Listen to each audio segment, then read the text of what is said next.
आदरणीय प्रधानमंत्री नरेंद्र मोदी जी का एनडीए का जो फैसला है वो देश हित में है, सर्व समाज के हित में। रोक का स्वागत करता हूं। तो माननीय सर्वोच्च न्यायालय का जो निर्णय है वो हम सबके लिए मान्य है। सुप्रीम कोर्ट सर्वोपरि है, तो सुप्रीम कोर्ट के फैसले पर कोई उंगली नहीं उठा सकता। सुप्रीम कोर्ट के विषय में बोलना उचित नहीं है। सुप्रीम कोर्ट में जो विषय चला जाए उस पर अपनी ओपिनियन देना उचित नहीं है।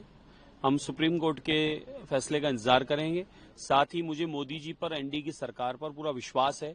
आदरणीय प्रधानमंत्री नरेंद्र मोदी जी के आने के बाद में न अगड़ा रहा है न कोई पिछड़ा रहा है, सबका सर्वांग विकास हुआ है। उसी करके मोदी जी ने सबका विश्वास जीता, सबका हृदय जीता है और आज हर घर में मोदी और हर हर मोदी की जो आवाज है वो उसी करके है। आदरणीय प्रधानमंत्री नरेंद्र मोदी जी ने सारे भेद, सारे खाई मिटा दिए और सबको विकास की इस यात्रा में अग्रणी पंक्ति में ला दिया। इसीलिए तो भारतवर्ष आज तीसरी आर्थिक शक्ति बन रहा है।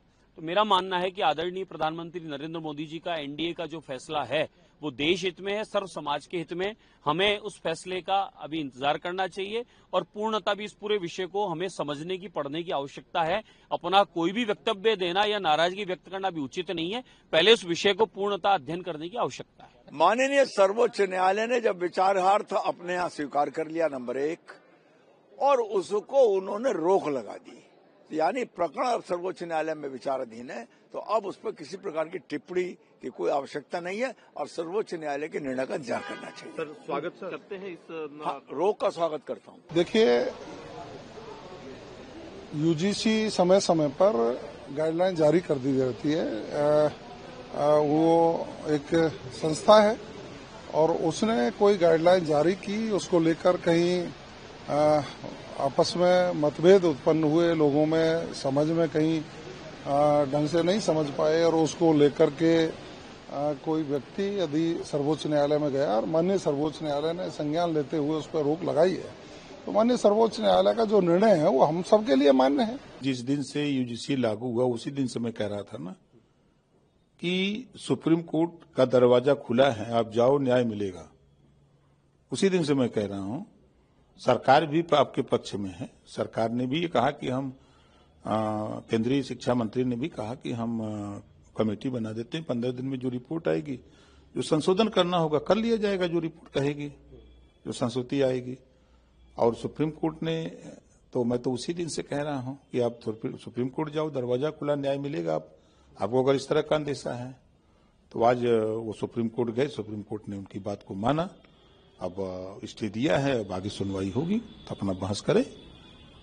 भारतीय जनता पार्टी के लिए आपको नहीं लगता केंद्र सरकार के लिए एक बड़ी कोई चीज नहीं है। कौन सा झटका है? देखिए, सरकार भी तो बात मान रही है कि कानून बनता है, अगर कानून संशोधन होते हैं ना, अगर कोई गड़बड़ी है तो उसके लिए तो भी अदालत है ना, अदालत ने फैसला दिया ना। हम तो सुबह भी यही बात कहे थे कि भाई सुप्रीम कोर्ट में अपनी बात रखने का अधिकार सबको है, आप जाइए, न्याय मिलेगा। तो सुप्रीम कोर्ट ने बात को समझा और समझ करके स्टे लगाया। बरेली के जो मजिस्ट्रेट थे अलंकार अग्निहोत्री, जिन्होंने इस्तीफा दे दिया और तमाम बातें कही, वो कह रहे हैं कि ये बहुत बड़ी जीत है, इसे जीत बता रहे हैं। देखिए, वो इस्तीफा नहीं दिए हैं, वो राजनीतिक ड्रामा कर रहे हैं, किए थे। इस्तीफा दिया जाता है कोई बीमारी कारण हो, व्यक्तिगत कारण हो, पारिवारिक वजह हो, इसके लिए लोग इस्तीफा देते हैं। और कोई शंकराचार्य बैठे हैं प्रयागराज में, शंकराचार्य से उनके नौकरी से क्या मतलब है? यूजीसी से मुद्दा बताएं। यूजीसी को भी नहीं, यूजीसी भी तो उनका क्या इशू है? उनका तो कोई इशू नहीं है। वो इस हवा में अपना नेता बनने की कोशिश किए और इसी वजह से अगर वास्तव में जो इस्तीफा देने के कारण होते हैं वो कारण दिए होते तो वो इस्तीफा उनका स्वीकार कर लिया गया होता। लेकिन ये तो सिर्फ राजनीतिक ड्रामा कहते हैं इसको। अब तो वो जीत बता रहे हैं, लेकिन कोई जीत नहीं है। क्या होना है सुप्रीम कोर्ट? देखिए, सुप्रीम कोर्ट ने उस बात को सुना और अपना रोक लगाई है। अब उसमें बहस होगी ना, बहस होगी, दोनों पक्ष अपनी अपनी बात रखेंगे, जो कमी होगी उसको सुधार करके फिर अपना कोर्ट फैसला दे देगा। लेकिन ओम प्रकाश राजभर जी क्या चाहते हैं, क्या होना चाहिए? नहीं, देखिए, अब सुप्रीम कोर्ट के फैसले पर कोई उंगली नहीं उठा सकता। सरकार संविधान से चल रही है। संविधान के पहले पन्ने पे लिखा है समता, स्वतंत्रता, बंधुत्व, न्याय। पहले पन्ने पे लिखा हुआ। उसी आधार पे प्रदेश की सरकार चल रही है, उसी आधार पे केंद्र की सरकार चल रही है। दोनों सरकारें संविधान की बदौलत चल रही हैं। तो संविधान सर्वोपरि है और उसमें सुप्रीम कोर्ट सर्वोपरि है। तो सुप्रीम कोर्ट के फैसले पर कोई उंगली नहीं उठा सकता।